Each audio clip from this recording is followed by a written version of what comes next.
Kamusta yung yung meeting nyo tungkol doon sa restaurant? Okay ba? Nakaka-excite nga eh. Nag-iimbita nga para dun sa soft launch. Para, Para? Uy. Uy. Para? para, para makita raw yung resto mismo. Pwede ka? Kailan daw? Bukas. Sige, pwede naman. Wala naman gagawin bukas eh.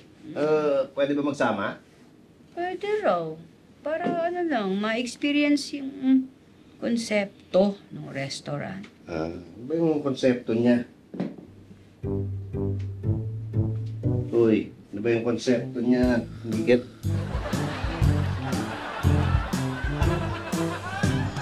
Ayan na yata yung fire drill. Fire drill? Teka, wala naman ang schedule na yun. Sir, labas po tayo. May sunog po sa basement. Oy, sandali. Huwag kayo mag-panic, ha? Alam na natin anong gagawin. Yun ang gagawin natin. Kalma lang kayo. Sige na. Tadaan, isa-isa. Isa-isa. Let's go.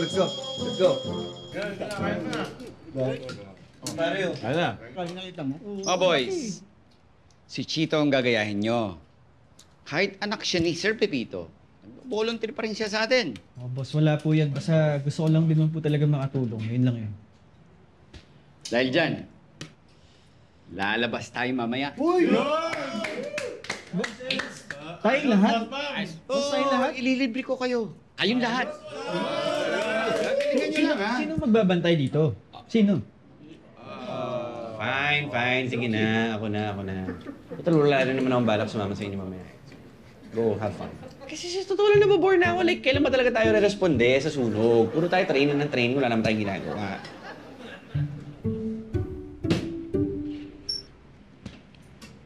Roxy, hindi biro ang sunog, Roxy. Alam mo ba ang tinudulot nito sa mga nasusunugan? At alam mo rin ba kung anong ibig sabihin kapag rumeresponde tayo? Kapag rumeresponde tayo, nasa isang hukay na ang mga paa natin. Alam ko, volunteer ka lang. Pero seryosohin mo naman ang napasukan mo. Hindi mo?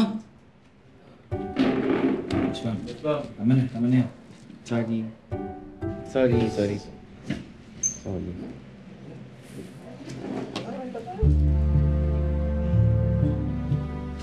Pasensya ka na kay Boss Bam, ha? Medyo sensitive kasi yun sa mga ganung usapan, eh. Hindi, sorry din. Minsan kasi talaga walang preno itong bibig ko eh. Sobrang bilis ko magsalita. Kung ano na lang lumalabas. Sir, okay na po, sir. Paano okay na? Wala na apoy? Wala naman sunog eh. May nakailam lang ng natin, fire alarm natin sa basement. Sino gagawa nun? Kaloka. Dapat pinagsasampal ng bongga yan eh. Hindi, di bali sir, makikita naman natin yan sa CCTV. Ipapacheck ko na lang agad. Alam ko naman po, nakuli na daw po kasi nangailam. Sino naman gagawa nun? Yung ako. Bitawan niyo mo kasi. Bibita my friend. Pag-i-explain nga sa kanila na wala naman akong masamang intensyon. So, ikaw may kasalanan kung ba tumunog yung fire alarm. Tinicheck ko lang kasi kung compatible yung additional equipment na sinabi ko sa'yo para sa fire system mo. Tumunog eh. Talaga. Okay, pasensyahan tayo. Labag sa batas yung ginawa mo eh. Oo nga, Mang Tommy, pwede ka makulong dyan sa ginawa mo. Kaya pagbabayarin ka ng penalty. Penalty? Magkano penalty? Ang alam ko mga nasa 12,000. 12,000? Sige, babayaran ko na kahit magkano. Peter, my friend, sumama sa akin sa presinto, ha? Teka hoy, ba't ako sasama sa'yo? Ikaw mo lang magbabayad, wala akong pera eh.